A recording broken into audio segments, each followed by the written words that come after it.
What's going down, cultivators? It's Steven here, dropping in with another artist before they make it big. You mind telling me about yourself? My name is Emily Glazener. I'm a singer-songwriter out of League City. I've been writing music for quite a while. I've been playing guitar since I was 15. That'd be like 94 going into 95. It's way back then. And I just really enjoy playing live and sharing what I believe are my gifts with the world. I like that. That's cool. So how did you get started in this music journey? Like, was there a significant thing that happened or? Well, yeah, so way back when in Mississippi, because that's where I'm from, I was about 6 years old, and there was a tornado that came through, and there's this little school called Susie B. West, and it had knocked out all of the power in the school, and it frightened the children. I mean, I was one of those kids that was scared out of their minds because the way those schools are built back then, it was really, really crazy. So we were under the desk, and then after that, they brought in candles and flashlights in all the little classrooms, and they turned them on, and they put a wooden chair, and they said that you can stand here and sing your favorite song, right?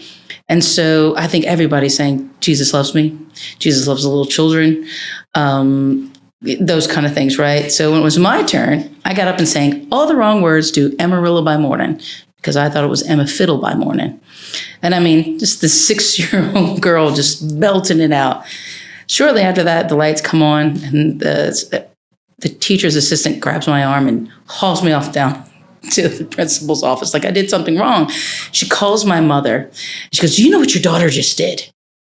And that was it. That was the start of like, okay, I really like this. So at the time, my dad played music and used to do things sometimes in small little bars, and he had a electric guitar, and he had an acoustic guitar and a microphone, and he would take them and go. My mother worked at nursing homes, and we would sing together like old cowboy tunes, and I loved it from then.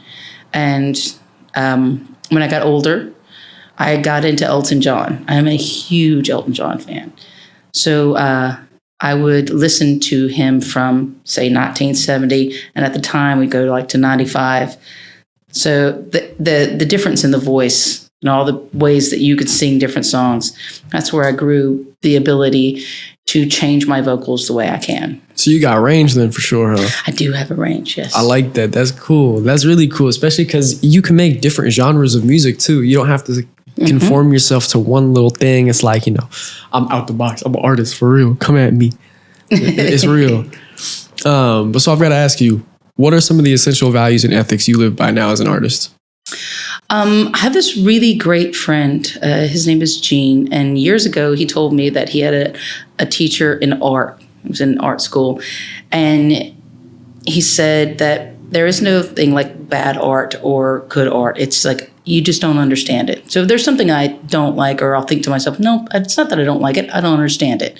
And I think using that level and approaching music or any kind of art really opens up your mind to being able to take in so many other things. There's plenty of different kinds of music that I like. And whenever I perform, I try to be as positive as I can. I have a little hashtag, find the good where you are. I'm really big on finding good in what I do and what other people do, even if I don't agree with it. My late husband used to say that he sees things in black and white. I said, well, then I guess I see things in cream and gray, because the only way to see and to get through the day is you don't have to agree with somebody else, but you can see their point of view. So those are the way I approach music and different things in life. I like that. That's so deep that you don't even realize it until you kind of dive down under the understanding of the foundation. Wow. I'm sorry for your loss, by the way. Thank you. I can't imagine what that's like. But no, that's real, especially because people are like, oh, I don't see color. It's like, nah, you might not see color, but you gotta get that gray area. Man, you're gonna have me thinking after this interview. Man. So are you able to draw back to a time where you were able to ignite a spark within your audience or your community for that fact? I can say that those moments that I've had where really great moments in my life have been getting up to sing something and then getting off the stage. And I had a little bit of a different look back then, and having somebody go, I never thought that sound was going to come out of you. Like, I just didn't think you were going to sound like that, you know? And on one hand, you're like, am I supposed to be happy about this? But then you're like, thank you. You know, like, there's no other way to say it. They're trying to be really positive because they've looked at you and gone, Like, I was on a family vacation, and I believe it was 2010, with my two oldest stepsons and my son, and my oldest son. So the three older boys of the five kids. It was three older boys. We had a blended family, and we still do. I'm very close to my stepsons, and there was this thing. It was like American Idol, but it was at Disney. It was Disney's American Idol, and so my husband begged me to do it because I didn't want to. Like, I'm covered in sweat. We've been walking around all day, so I'm like in shorts, and they pulled my hair up in something because I made it through the first round, and so there I am in front of the judges, right? And they plugged me as the stay-at-home mom. This is the mom, you know. And I was just like, so when I went to sing and I sang Elton John, "Don't Let the Sun Go Down on Me," they were like, we didn't think you were going to sound like that. We thought you were going to sound like this. And so that moment of being able to just, you know, wow a crowd with, they had no idea, because the way they made me look was what we now refer to as a Karen. Not, but like, you know what I mean, right? That's how they had set me up. So it was really funny. But so that was a moment in my life. Another one was last year. Every year I play in England. I love England. And I love spending time up north. So I was up in the Newcastle area at a place called the Microbus. And it's honestly not too much. Like, two of these rooms is the entire pub. No air conditioning because it's not really, you know, like, so they have the doors open on some of the windows. And I walked in to play this gig, and this man walks over to me and he says, can you play Petal of a Rose? I really love that song. And the shock that I was trying not to show on my face, that this man, this big burly man from England, knew my song. And he says, I listened to it all day. And if you play that, I really love it, you know? So normally I save a lot of my songs for the end, because when you go somewhere, you want to be able to play something familiar. And then, hey, if you like that, I bet you'll like my song here. Instead, the third song in, I went to play Petal of a Rose. And when I looked up, this man had tears falling down his eyes, you know, down his face, and he was filming it. And in that moment, another gentleman who I'd met the night before, because I had played a gig the night before at a place called Station East, which I'll be there again in the beginning of August.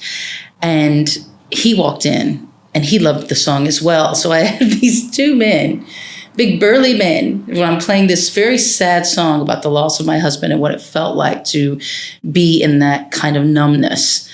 And I was like, that was life-changing. Just, yeah. That's truly the definition of don't judge a book by its cover, huh? Yeah, it really was. It really was. And I found that song is one of my most requested songs. That is a song that I've written, and it's almost always by a man, which I just find so beautiful. I can definitely see why. I mean, I know me, like with my girlfriend, like I forget why or when, but the question came, it's like, oh, what would you do after me? I was like, I wouldn't. And it's like, I know I'm young, but it's like, I have very big ambitions, very big goals. And, you know, I need someone that's solid. And I know 9 times out of 10, nobody in this day and age that's around my age or my age is going to be as solid as she is. And I'm like, I very much appreciate that about her. Well, I think that's beautiful. Yeah. So I can definitely resonate. In fact, now I got to listen to that song. It's probably going to make me cry. Right on. But so what are some challenges you faced along the way now in this journey? Okay. So, if you go through my social media, you will absolutely find, and some people get upset with me for doing it, but I'm very particular. I use it for music, and I also have my children on there. And one of the reasons I have things that I'm going to this soccer practice, I'm going to this. I don't always have their names or where we live or things like that, but I want people to know. I've got 2 young kids at home. They're now 11 and 15, but from the last 4 years that I've been, you know, doing just music, you know, instead of doing other things on top of music. I've always been playing music, but normally it was like I've got a job and, right? Then for the last 4 years, it's just been music. So except for the last 6 months, I had a job too because they were at school and I was bored. But now that they're not in school, don't want them to burn down the house. So that's been a challenge in the sense of like, so when I go to England, I can only go for about 17 days. I can't leave my 2 kids to somebody else, even if it's family members, because it's not their responsibility. It's my responsibility. Being able, like, to be here today, I got up like at 8, started making sure all my arrangements were made, checking emails, doing other things, getting the kids herded. When there's 2 of them, they're boys, and we went all the way out to Galveston. I said before we left, I was like, hey, I need you to know everything where I'm going to drop you off. He didn't. So we figured that all out. Then I had to fly back, get ready for this, and at that moment, wait for my mother-in-law to pick up my other child, turn around, and leave before the traffic was going to hit, So like when other people were just like, they don't have kids, they don't have those things signed, they're just like, oh, well, I'll just leave whenever I want to. I know that how important time management is. Matter of fact, when I did the sessions interview, I was quite early because I like to be prompt. And I know that me having a family and not having a spouse, not having anybody else in the house, on one hand, yeah, it's hard and that's a thing to get over, but I wouldn't have it any other way. It's your hero's journey. I respect that. I really do. That's that hero's journey. You are supermom. I need that edited just right above my head. Supermom. And then for the rest of the interview, it's just supermom over your head. I had this really wonderful woman that I just absolutely adore. It's an Irish singer-songwriter. And she told me that, she goes, I think you're the busiest mom in music. And I was like, oh my God. And I was looking at it going, oh, Sarah said that about me. Oh my God. Like I was just, you want to see me freak out? Yeah, I will freak out. I like that. So with all those challenges, how have you been able to turn those into victories for yourself? I got to ask. I know that's a pretty daunting task, but I'm sure you found a way. I have a plan. I think it's really important to have a plan. And I'm a big Eddie Izzard fan. I know Eddie thinks like, at least 3 to 5 steps ahead, because if you're thinking 3 to 5 steps ahead and something goes wrong, you're still 3. If you're 5 steps ahead, you're still 2 steps ahead. You're still 1 step ahead. You're still, all these things so I know what my goal is right now, the things that I want to do. And when I get up in the morning, I'm thinking, okay, what can I positively do to get to this goal? Because you're always climbing the mountain. Even when you think you're getting there, you're always climbing the mountain. Like, those kind of things are what resonate with me. Even people who have gotten to that highest point, you're still working.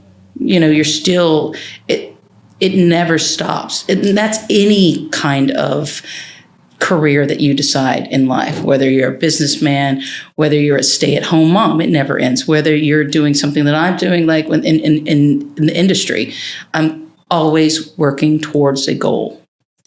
So that's how I'm thinking. This is how I get around this. Like I got up at 8, so I'm making sure I was here on time. You know what I mean? That's crazy. That's real planning. So then I know, being a stay-at-home mom, you might not have like the biggest team around you, but I can definitely say, I know your family is, but what's the culture like in your team? If you do have a team for like, I do have a team. I have some really great friends in my life. I have some really great musician friends in my life, and we're out of League City, and that is a great music culture town. And Galveston is a great music culture town as well. And it is never tear somebody down or, oh, like I want this gig, they got this gig. If you always think about it, it's like, they got the gig, that's awesome. They can get it, I can get it too, And then I think to myself, I cannot play every place that there is to play. So if I'm somewhere, I'll be like, hey, I know I'm going to be here this time. Do you know this performer? They are really great. It would totally fit your vibe. I think if you build other people up, there's a better chance of all of you moving up than just one person moving up. That's real. I like that. What are some future plans you've got coming up that you're pretty excited to share? Getting into the studio. I've got my producers are out of England. I have Caitlin Gray and Neil Harvey, and they produce all but one. I think Andy Bradley produced Blue, but besides that, everything that I put out has been produced by Harvey Gray Music, and they are amazing, wonderful people. I love working with them, and I'm going to be doing a duet with Caitlin Gray, so I'm very, very excited about that. Wow. And there are a few original shows that are in the works that I'm really excited about getting to. I know I believe it's October, I'll be playing a show with the Grifters and Shields. Super excited about that. Aren't they a great band, right? I saw your face. Yeah, they're cool. And that's amazing. I've been writing a few more things, and there's a chance that the moment that I land in London, there's a slim chance that I might be able to pull it off to be getting this gig in Scotland. So the moment I land in London, I may be jumping on another plane to fly off to do a show. I think it's outside of Edinburgh, which is amazing because that's when the Fringe is going on. So right before the Fringe, which is, so those are things that I'm really excited about. Wow. That, yeah. And, my kid's birthday is Wednesday. He's going to be 15. Yeah. Happy birthday. Yeah. So yeah, I've got a granddaughter now, and getting to see her do all these things that I know that my husband would have loved to watch her do. I feel totally blessed to know that I'm going to be there to see her do all the great things in life that she's going to do. I like that. So what's the big dream vision that you have for yourself? How do you want to leave your mark on the world? So I had somebody ask me, do you want to take over the world? And I was like, no, at no point at all. But I would love to be somebody who is known to help heal the world. I tell my children all the time that they are the most important people in the world to me. I have 3 sons. I have 2 stepsons. And now my granddaughter.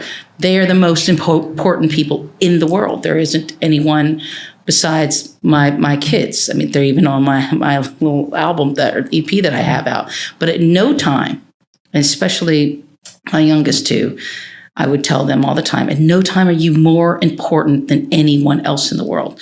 There is a mother who is in another, she's either in China or she's in Europe or she's in Africa. She has children too, and they are her world as well. So if you look at the world as in they're just as important as you are not in any way more important than them. You are the most important to me. Man. You're letting me know I'm doing the right things too. That heal the world phrase, I've been rocking with that for a while now. But so where can everybody at home get in touch with you? Social media, website, where can they get at you? I have at Emmy Lou Glaze is my Instagram. I love it because it's my uncle used to call me that, Emmy Lou, because my dad's name is Lewis, but he goes by Bill. That's a long story. And so Emmy Lou Glaze is Instagram. If you still are on Twitter or X, it's at Emily_Glazener. Glazener is spelled Glazener. And if you want to listen to my music, it's Emily Irene Glazener. Just put that little Southern in there. And my Facebook, you'll see me going, and you'll know it's me, Emily Glazener. So, if you just see my face, either I'm going to be singing in a mirror with a bunch of scratches, that's from my latest single, or you just see me just pointing at a sticker of myself on a door from the Rockefeller, because I love that. Wow, I like that. Well, cultivators, it's been great cutting it up with Emily. Thank you guys for tuning in today, and we're going to catch you guys in the next one. Peace.